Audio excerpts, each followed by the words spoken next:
Sinners in the Hands of an Angry God, a sermon originally preached by Johnathan Edwards on July 8, 1741, in Enfield, Connecticut. The bow of God's wrath is bent, and the arrow made ready on the string, and justice bends the arrow at your heart, and strains the bow, and it is nothing but the mere pleasure of God, and that of an angry God, without any promise or obligation at all, that keeps the arrow one moment from being made drunk with your blood.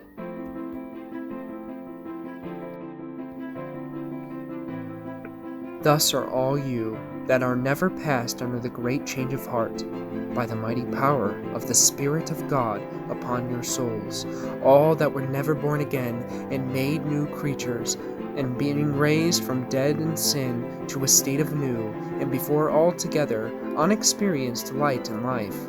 However, you may have reformed your life in many things, and may have had religious affections, and may keep up a form of religion in your families and closets, and in the house of God, and may be strict in it. You are thus in the hands of an angry God. 'Tis nothing but his mere pleasure that keeps you from being this moment swallowed up in everlasting destruction. However unconvinced you may now be of the truth of what you hear, by and by you will be fully convinced of it.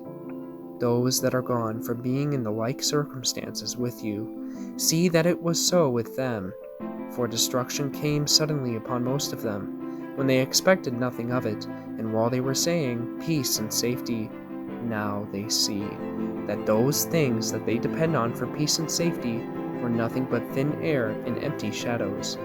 The God that holds you over the pit of hell, much as one holds a spider or some loathsome insect over the fire, abhors you and is dreadfully provoked. His wrath towards you burns like fire, and he looks upon you as worthy of nothing else but to be cast into the fire. He is of purer eyes than to bear to have you in his sight.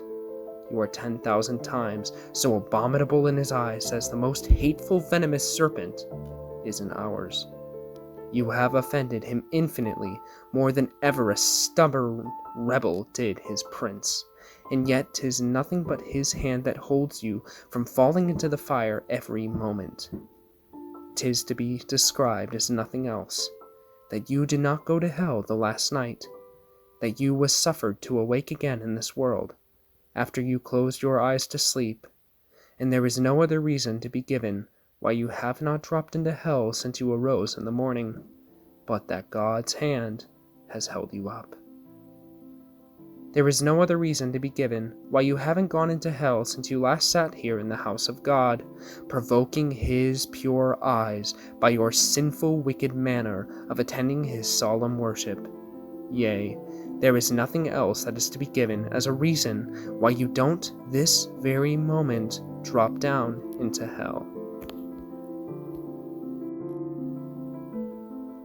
O sinner, consider the fearful danger you are in. 'Tis a great furnace of wrath, a wide and bottomless pit full of the fire of wrath, that you are held over in the hand of that God whose wrath is provoked and incensed as much as against you as against many of the damned in hell.